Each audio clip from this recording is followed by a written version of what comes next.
একটা আয়োজন করা হয়েছে। দুইজন প্রতিযোগিতা আছে, কাউকে বলিনি যে আমাদের কি অঙ্ক করা লাগবে এবং কি অঙ্ক করা লাগবে আর কি শুধু বলেছি যে তোমরা চিহ্ন দেখে অঙ্কটা করবা, আর কিছু করা লাগবে না।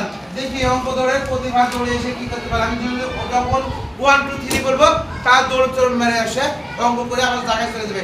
1 2 3 দেখি তাদের কেউ কারোর দিক তাকাবে না এবং জায়গায় চলে যাওয়া লাগবে। ওখানে আমরা দেখবো যে তারা কি করে, তারা কি করে। কেউ কারোর দিকে তাকাবে না, নিজের অঙ্ক করে আমার জায়গায় চলে যাওয়া লাগবে। ভুল হয়ে গেলে কিন্তু হবে না, ঠিক হতে হবে এবং আগে যাওয়া লাগবে। অঙ্ক ধরলে কেমন লাগছে তোমাদের? মজা না? দেখা যাক তারা কি করে। খুব দ্রুত, খুব দ্রুত, খুব দ্রুত। তাদেরকে একটু নার্ভাস করার চেষ্টা করছি না, তাদেরকে একটু নার্ভাস করার চেষ্টা করছি। দেখা যাক, তুমি একটা করতালি দিতে থাকো, একটু তালি দিয়ে আস্তে আস্তে তারা কে কি করে তাকে দেখে বলবে। তারা তো দেখে একজন আরেকজনের তাকায় রয়েছে। একজন আরেকজন যাও দেখি কি এর কি লেগেছে, এটা তো বুঝতে পারছি না আমি।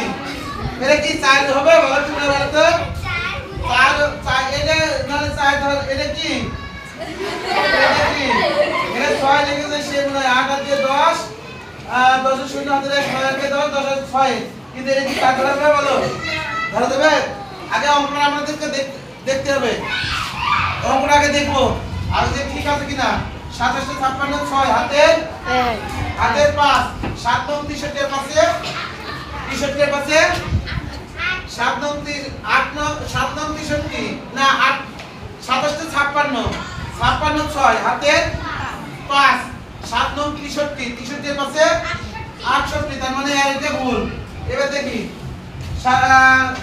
কি করে 27 এর প্রথম লাইন ঠিক আছে, দ্বিতীয় লাইনে চলে যাও। দ্বিতীয় লাইনে 4 32 এর 2 হাতের 3 4 9 36 আর 3 39 6 8 আর 10 আর 6, এটা সে কত লেগেছে সেটা বুঝার ব্যাপার। সে যদি এখানে 4 লিখতো তাহলে মিলে নিতাম, সে 4 লিখতে যায় তার আমরা ফেলেছে 1 এর মতো লেগেছে।